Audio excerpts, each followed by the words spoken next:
Salut à tous, ou à toi si tu es seul devant ton ordinateur. C'est Matt sur Adness TV, de retour pour la chronique des nouvelles nouveautés. Aujourd'hui, on va parler des fuites concernant le Canon EOS R5C. Canon a annoncé cette semaine la sortie de son petit dernier, le Canon EOS R5C. Capteur full frame de 44 millions de pixels qui permet de capter en rafale jusqu'à 20 images par seconde en obturateur électronique et jusqu'à 12 images par seconde en obturateur mécanique. Physiquement, c'est un mix entre le R5 et le C70, légèrement plus épais que le R5 à l'arrière pour laisser place à de plus gros ventilateurs. On parle d'un vrai hybride entre photo et vidéo cinéma. Et ouais, on a même un bouton pour te switcher entre les deux modes. Déjà vu ? Pas tout à fait, non? Car si vous basculez en mode photo, le menu n'affichera que l'interface du mode photo. Et pareil, si vous switchez en mode vidéo, oui, tu l'as compris, le menu n'affichera que les menus vidéo. Et ça, c'est vachement cool et c'est un gain de temps et un gain d'efficacité. Pareil pour les boutons, chaque mode, sa fonctionnalité. Et en plus, tu peux même les personnaliser.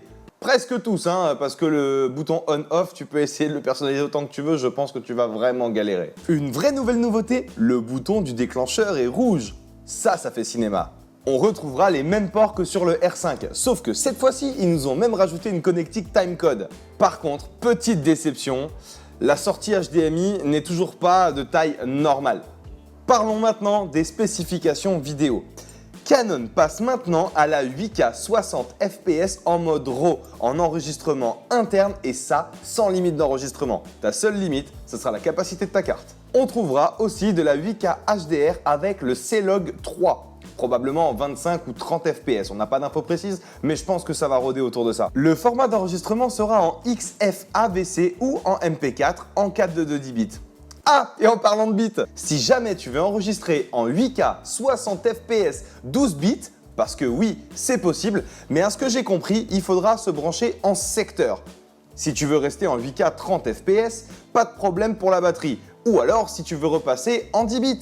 Et là, tu pourras refaire du 60 fps. Je sais pas si j'ai été bien clair, mais t'as suivi. Voilà, donc cette 8K, c'est vraiment l'amélioration majeure, le point clé de ce R5C, sauf que, attention, ce ne soit pas du 16 neuvième. Et oui, on est sur un ratio de 8192 par 4320 en mode DCI. Alors oui, ça fait plus cinématique, mais attention, si jamais tu veux utiliser ton image en plein écran, n'oublie pas de légèrement zoomer au montage. Alors perso, déjà que maintenant les fichiers Canon, je les trouve hyper lourds et hyper chiants à travailler, alors avec de la 8K 60 fps, je pense qu'on va avoir des PC volés par les fenêtres. Bien sûr, on retrouve notre 4K à 120 images par seconde en 422 10 bits. Sauf que cette fois, on pourra même enregistrer l'audio. Petit déjeuner. Mise call vidéo, tu vas te faire défoncer en rentrant à la maison, toi. En plus, elle a la preuve que t'as juste boycott son appel.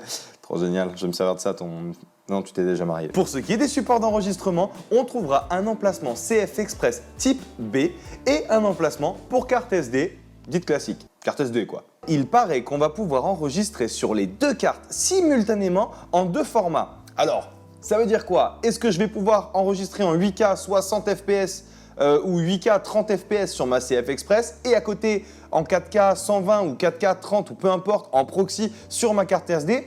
Ça, c'est un petit peu à creuser, j'ai pas trop bien compris, mais à mon avis, c'est un peu l'idée. Si jamais tu veux te faire une idée de ton temps d'enregistrement par rapport au format et par rapport à la capacité de ta carte, voici un petit tableau qui pourrait t'aider. Par exemple, en 8K 60 12 bits RAW, ta CF Express de 512 Go pourra tenir 24 minutes. Si tu as besoin d'une journée complète, quand tu sais qu'une CF Express de ce type-là, c'est 500, 600 pêches, le calcul est vite fait, toi de voir. Je profite de cette petite coupure parce que vous allez rarement à la fin, les coquins, je le sais. Si la chaîne vous plaît, abonnez-vous, cliquez sur le pouce si le contenu vous plaît aussi. Et surtout, la petite cloche pour être notifié. Comme ça, vous savez quand on poste des trucs. Il y a plein de choses à voir. Des tutos, des previews, des reviews. C'est à peu près tout. Parlons maintenant de la stabilisation. Canon annonce une amélioration de la stabilisation IBIS.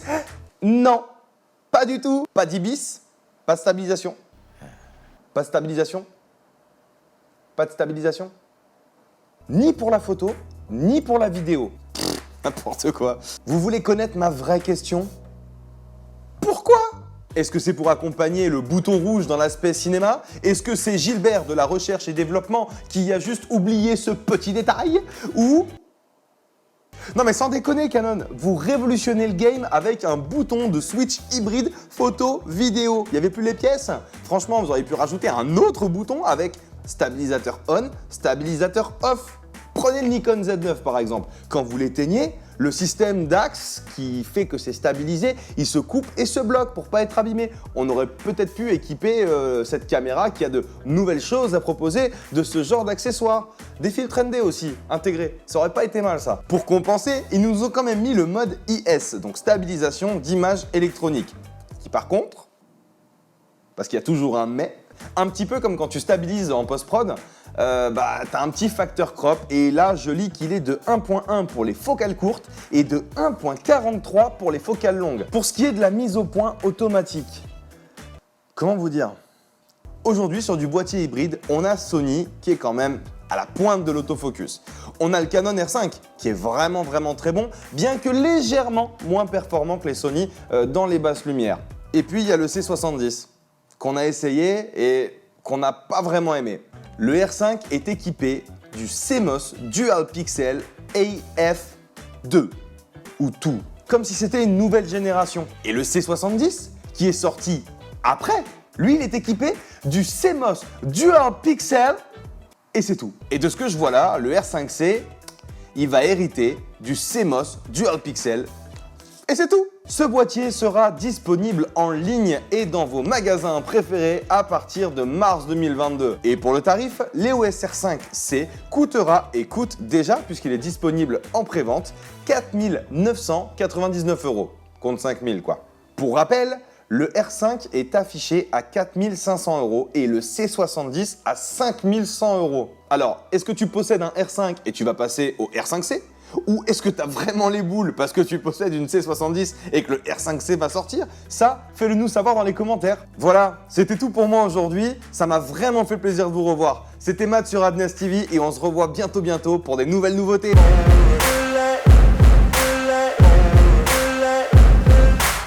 no motherfucker in this world could do it like